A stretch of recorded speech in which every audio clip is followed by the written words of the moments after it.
Hey guys, this is post-production Gabe here. So before the video starts, I accidentally completely corrupted the actual video file. The audio is still intact. So on screen, the entire video, I'm just gonna have the starting lineup little graphic thing I made. So visually, this is not gonna be the best video I've ever done by a country mile. Just try to think of it as a mini podcast. Don't clown me too hard in the comment section.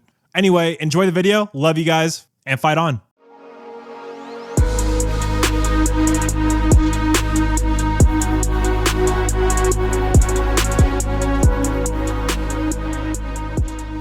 What's up guys, my name is Gabe and welcome back to the Trojan Blade. Welcome back to a brand new video. So yesterday we did the way too early projected starting lineup for the offense, and today we are tackling the defense. Very fun exercise. There is obviously projecting who will stay, who will go. So a lot of fun conversation. And as always guys, I need to hear from you.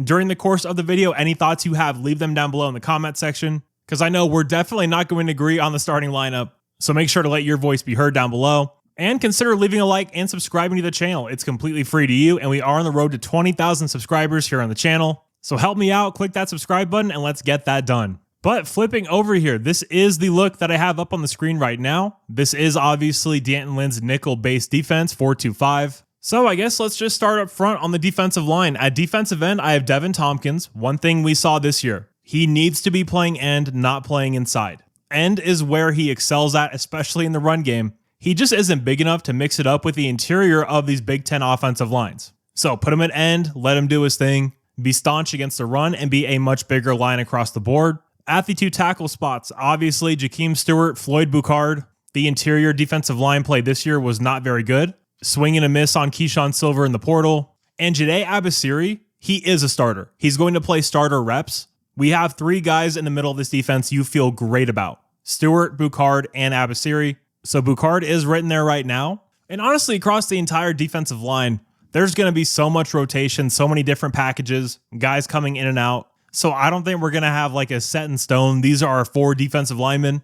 It's going to be a committee approach with the entire group being built around Jakeem Stewart, obviously. And then at edge, again, you could put Braylon Shelby here, but I have Cam Crawford. And we need to see something from Cam this next year. The production really hasn't been there. He's capable of so much more than what he's shown this year, and he wasn't bad by any means. I think he was just okay. And Cam is capable of far more than just being okay. He has first-round NFL draft pick potential. We just got to see it out there on the field. Moving back to the linebackers, I have Desmond Stevens at Mike and Jaden Walker at Will. Nothing surprising there.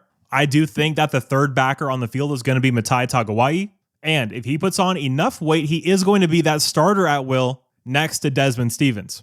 Desmond had an interesting 2025 season. He had some really low lows and then some really high highs as well. It wasn't all bad. That Michigan game was phenomenal from him. But one thing that we just didn't see throughout the entirety of the year was that relentless downhill pursuit, the lack of fear, the lack of overthinking, just coming downhill and filling holes and helping out that defensive line. This is definitely a spot I could see us going to the portal to get a starting Mike. I wouldn't be surprised if that happened. Is a guy like Talanoa Ely ready to contribute as a true freshman? We'll have to see about that. And then for the secondary, this was definitely the most difficult to pick. So many questions heading into next year. So at the free safety, I have Kendarius Reddick. We don't have a true center fielder proven player right now. I think he has the best skill set to be playing there next year. He has the range, he has the ball skills, and he has the instincts. So in terms of what we have right now on the roster, I think Reddick is the best bet to be playing that deep safety. This is with the assumption that Kamari Ramsey's gone, by the way. The other strong safety, it's going to be between Christian Pierce and Kennedy Urlacher.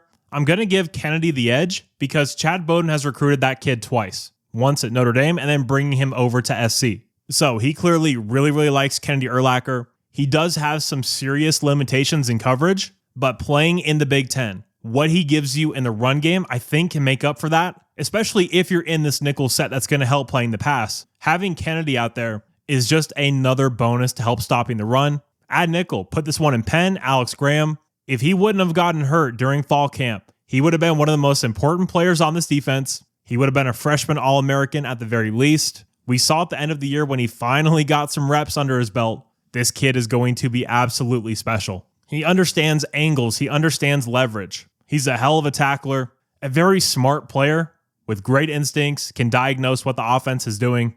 Love everything about Alex Graham's game. He's going to be your nickel. And then at the corners, I have Marcellus Williams and true freshman Elbert Hill. Now, you guys know that Elbert is my favorite player in our 2026 class. Am I biased because he's from Cleveland? Of course. But he could be from New Mexico, from Maine, from the moon. I don't care. This kid is going to be an elite cover corner, and he has a college-ready game right now. But going through and looking who could be pushing these guys, I honestly think that Luke Wafel is going to give Cam Crawford and Braylon Shelby a run for their money. There's a reason that kid was so highly coveted. 6'6", 250, absolute animal on the defensive line. He has the prerequisite motor and intensity and violence to play defense at the collegiate level, at the Big Ten level specifically. So that's one of those kids that can be ready to play right away.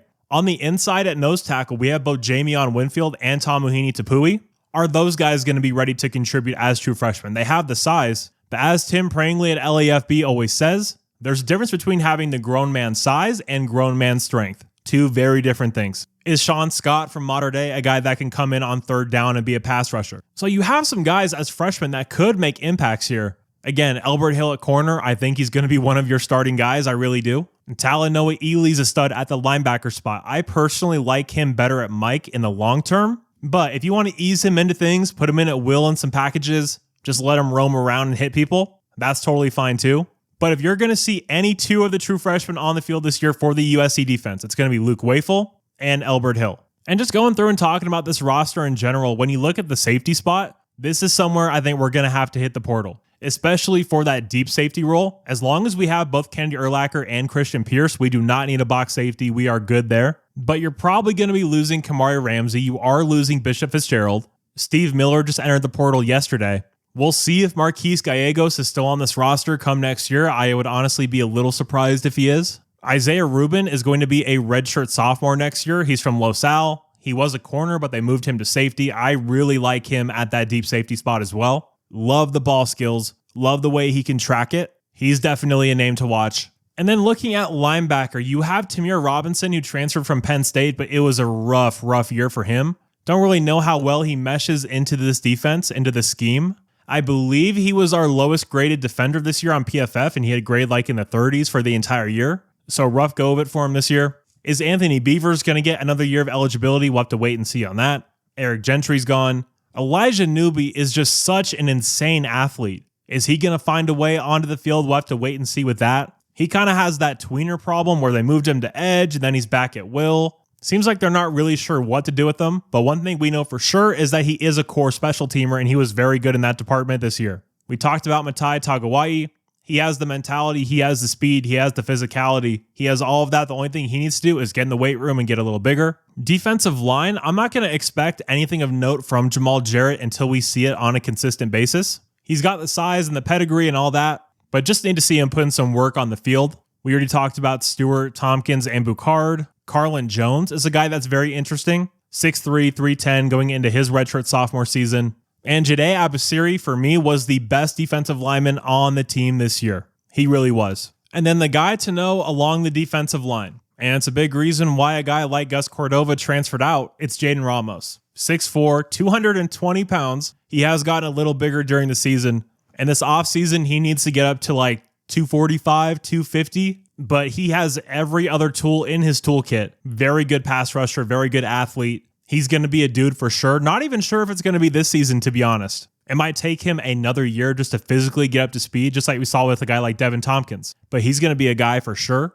Is Prophet Brown going to get another year due to that injury? Braylon Conley left. And then you have Chasen Johnson. You guys know I'm a massive fan of his. Press man corner, very physical, very active, constantly around the ball. That's one thing I love about him. He's a guy that's going to push Marcellus. He's going to push Elbert Hill. He's going to have a role on this team. There's no doubt about that. But between Chasen and Marcellus Williams and Elbert Hill, Tristan Castro, the kid from Upland, I'm a big fan of his. And then you have RJ Sermons, which talk about a talented football player. This kid could be very, very special. Where's he going to play on the field? For me, I like him at corner, I think the best, but he can play anywhere, to be honest. Very diverse skill set. You know that D'Anton Lynn loves these kind of DBs. So your top four at corner are for sure going to be in order of Chasen Johnson, Marcellus Williams, Elbert Hill, and RJ Sermons. You would imagine. We could go to the portal to get another corner. I'd be surprised if that's where we spend our big bucks, though. Think defensive line and linebackers where we have to go, and possibly a center fielder free safety. But yeah, guys, that's a look at the current defense. Obviously, a lot of young guys coming in. Jamion Winfield, Talanoa Ely, Luke Wafel, Tamuhini Tapui, Elbert Hill, Samote Katawanga, Brandon Lockhart, Sean Scott, Peyton Dyer, Braden Jones, Josh Holland. I mean, it's ridiculous. There are so many guys in this class. Spring's going to be fascinating. 32 of 35 of these true freshmen are going to be early enrollees. I know that the two wideouts, Boobie Feaster and Rod Tizino, are going to be arriving in the summer. I forget who the third guy is, but we're going to have all the massive key defensive pieces here early, which is obviously very, very good news. But yeah, if you guys have any thoughts about the starting 11 on defense, make sure to let me know down below in the comment section. What do you want us to do in the portal? Any and all thoughts you have, leave them down below. But yeah, guys, I am going to get out of here. If you did happen to enjoy the video, please do leave a like and subscribe to the channel if you haven't already. Really appreciate you guys being here. You're all awesome. And as always, take care and fight on.